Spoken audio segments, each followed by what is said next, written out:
Bonjour à tous et bienvenue dans cette vidéo. Aujourd'hui, j'ai décidé de te parler de ce qui m'a poussée à ne pas du tout réaliser de voyance et de me consacrer uniquement à la guidance.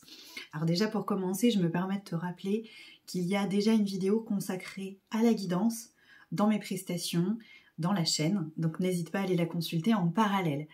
Donc je vais commencer par tout simplement déjà rapidement vous expliquer la différence entre guidance et voyance et ensuite je me permettrai de t'expliquer pourquoi j'ai décidé de ne pas faire de voyance. La première chose, c'est donc la différence entre les deux. La guidance, elle a pour objectif de comprendre ton présent et tes énergies actuelles. Comme je le dis dans la vidéo qui présente la guidance, ça vient du mot guide. Donc la guidance, c'est comment être guidé, comment recevoir les messages de tes guides pour avancer au mieux et prendre des décisions par toi-même.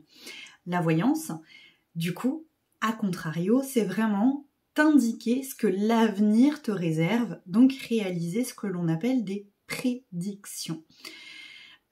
Donc tu comprends bien la différence entre les deux. La guidance, elle est là vraiment pour te parler de toi aujourd'hui. Donc on peut avoir des références au passé, puisque ton passé peut jouer sur qui tu es aujourd'hui.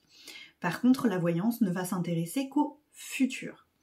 Pour moi, il est complètement possible de faire de la voyance, puisque certaines étapes clés de notre vie sont bien prévues au programme.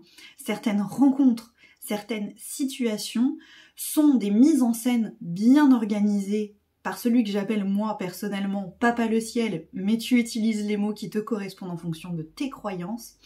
L'idée c'est qu'il y a un plan de vol qui est prévu pour ton incarnation. Il y a des choses qui doivent, entre guillemets, arriver pour ton évolution. Ce qui par contre n'est pas décidé, c'est comment tu vas réagir. Et c'est là que se situe le merveilleux cadeau du libre arbitre. Cadeau, malédiction, tu mets le mot qui te parle. C'est pas toujours évident de savoir que finalement, il n'y a que toi qui peux décider de quoi ton avenir sera fait. Puisqu'en fait, ce sont vraiment tes décisions qui vont être importantes. Et c'est pour ça que moi, personnellement, je choisis de ne pas réaliser de voyance. Je considère que de te donner des clés sur ce qui va arriver peut influencer ta prise de décision et c'est quelque chose que je refuse absolument de faire. Je ne veux pas empiéter sur ta capacité de libre arbitre. Ensuite, je te l'ai dit, il y a des choses qui sont plus ou moins prévues au programme, mais tout dépend de ton chemin et de où tu en es et de comment tu avances. Ton plan de vol, il n'est pas figé dans le marbre, il est adaptable en fonction de ton avancée, de ta progression, de ton évolution. Donc, ça reste un plan de vol comme un sommaire, comme un plan avant une dissertation qui peut évoluer au fur et à mesure finalement de ta rédaction de dissertation. Ça nous est tous arrivé de commencer, je dis n'importe quoi, mais un travail en philo quand on était au lycée, en se disant je vais dire ça, et en fait au fur et à mesure qu'on y réfléchissait, ça évoluait légèrement en fonction de nos prises de conscience. C'est exactement la même chose pour ton évolution personnelle, pour ton avenir et donc pour toi.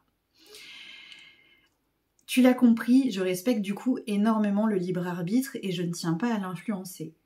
Il y a une deuxième raison qui me pousse à ne pas faire de voyance à titre personnel, c'est que malheureusement, je constate qu'il peut y avoir énormément d'abus. Il y a de l'abus pour de la guidance également. Je ne vais pas dire le contraire et c'est très très important pour moi de te le dire. Il y a des gens qui font des guidances, des soins énergétiques, qui consomment ça comme des bonbons. Et je ferai sûrement une vidéo pour en parler parce que je pense qu'aujourd'hui on tombe dans une sorte de consommation de l'énergétique, de l'ésotérique, qui n'est pas forcément une belle chose. Mais ça, c'est mon point de vue à moi. Toutefois, pour la voyance, ça peut devenir très compliqué. J'ai eu en consultation des gens qui ont consulté des dizaines de voyants, qui ont dépensé des sommes folles et qui ont surtout reçu énormément d'informations qui parfois sont contradictoires et qui, en plus de ça, se terminent en croyances limitantes et en fermeture de portes. Donc, on se retrouve avec des gens qui attendent des choses, qui n'arriveront peut-être jamais. Donc, des états émotionnels catastrophiques en lien avec le déceptif qu'ils vivent, On se trouve également face à des gens qui ne savent plus quoi faire parce qu'ils ont entendu tellement de possibilités qu'ils ne savent plus ce qui est vrai, ce qui ne l'est pas et dans quel sens aller. Je vais prendre un exemple. Tu es en couple avec Paul. On te dit que tu vas divorcer de Paul pour te marier avec Pierre. Et qu'avec Pierre, ce sera merveilleux. Tu consultes un autre voyant qui lui te dit « Ah non, mais moi je te vois pas du tout te séparer de Paul. Pierre, d'ailleurs, je ne sais même pas qui c'est, je ne le vois pas apparaître dans les cartes. » Et tu vas consulter encore un 12e voyant qui va te dire « Ah non, moi je ne vois pas de Pierre. Par contre, je vois un Jean avec qui tu vas tromper ton mari, mais tu resteras avec ton mari parce que Jean te permettra simplement de comprendre des choses. » Comment voulez-vous que la personne, du coup, en ayant reçu toutes ces informations-là, sache ce qui est vrai, ce qui n'est pas vrai? Tout ça peut être vrai. En fait, ce sont diverses possibilités qui ont peut-être été prévues au plan initial avant ton incarnation, mais qui n'arriveront peut-être jamais. La voyance, c'est la possibilité de voir certaines portes, si tu continues dans les mêmes énergies, qui pourraient se présenter à toi. Ce n'est pas une vérité absolue.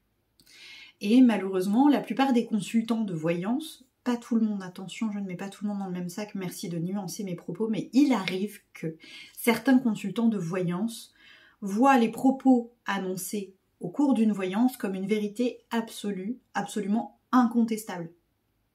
C'est là que le problème se pose.